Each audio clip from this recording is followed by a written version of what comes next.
Ruth in Indianapolis says, what's one piece of advice you can give to new catechists and leaders to encourage those we are teaching in our parishes?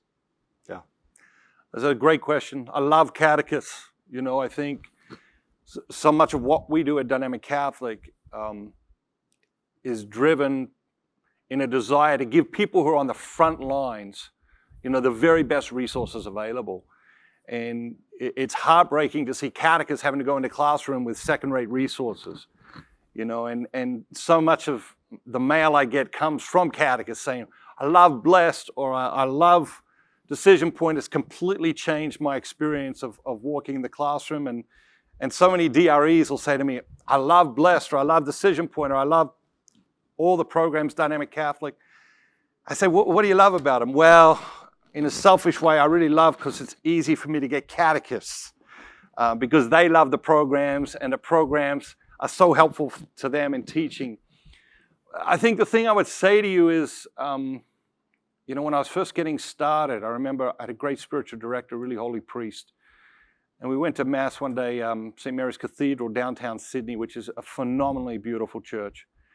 And as we were walking in, he said to me, he said, you will only ever see less than 1% of the impact that you have in whatever work you do in ministry.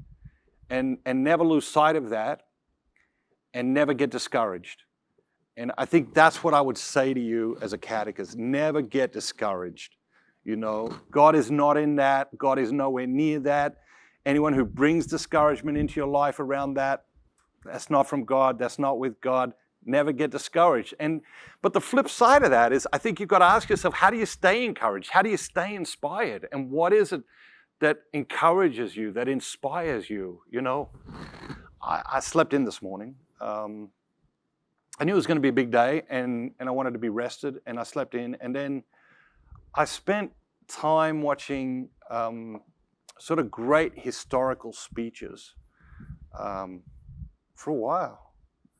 And it was it's really powerful. I started crying when I was watching them. I'm nearly about to cry now, but it was really powerful. And I think that it's important for us to not focus on that one moment that we're in with those people, but to prepare for that moment in history and come from history into that moment is so important and makes it so powerful. I knew getting up this morning and doing that would inspire me, would give me a lot of energy to come here so that hopefully I could give you that energy and give you that enthusiasm and inspire you tonight.